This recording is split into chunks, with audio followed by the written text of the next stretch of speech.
అవమానకరంగా ఉంది. వెంటనే అతని శరీరంలో ఒక దైవిక కాంతి ప్రకాశించింది. ఆ శక్తిని ఉపయోగించి ఆ డ్రాగన్ లేడీని చంపేద్దామని అతను భావించాడు. ఆమె ప్లేస్ లో సాధారణ సెక్యూరిటీ సిబ్బంది ఉంటే ఇప్పటికి చనిపోయి ఉండేవాడు. కానీ డ్రాగన్ లేడీని చంపడం అతనికి సాధ్యపడలేదు. ఆమె ఎన్నో యుగాల నుండి జీవిస్తోంది. యుద్ధ విద్యల్లో ఆరితేరింది. ఒక గ్రాండ్ మాస్టర్ కంటే ఆమె ఫైటింగ్ స్కిల్స్ అతి అద్భుతంగా ఉన్నాయి. ఆమె ఎదురుగా ఉన్న ఈ వ్యక్తి ఆమె ముందు ఏమాత్రం కాదు. రామకోటి చేతి నుండి ఒక కాంతి ప్రకాశించింది. కానీ డ్రాగన్ లేడీ కదలికలు అత్యంత అద్భుతంగా ఉన్నాయి. కనీసం ఆమె తల వెంట్రుకను కూడా అతను పీకలేకపోయాడు. ఇదంతా చూస్తున్న రాజహంస, మహానంద ఇద్దరు షాక్ అయ్యారు.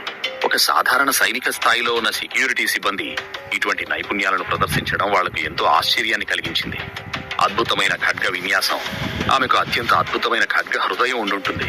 ఒక సాధారణ సైనికురాలికి ఇటువంటి నైపుణ్యం ఉండడం చాలా గొప్ప విషయం అని రాజహంసతో అన్నాడు మహానంద. రామకోటి మొహం మాత్రం కందగడ్డలా మారిపోయింది. కేవలం ఒక సాధారణ సైనికురాలని అతను చంపలేకపోతున్నాడు. ఈ బుద్ధుల ముందు అతను ఒక చేతకాని వాళ్ళ కనిపించాడు. మీరిక్కడికి ఎందుకు వచ్చారు అని దూరం నుండి ఒక వాయిస్ వినిపించింది. అందరూ ఆ స్వరం వినిపించిన వైపు చూశారు. అక్కడ ముగ్గురు మగవాళ్లు, ఒక మహిళ, ఒక జీవి వాళ్ల వైపే వస్తూ ఉన్నారు. ఆ ముగ్గురు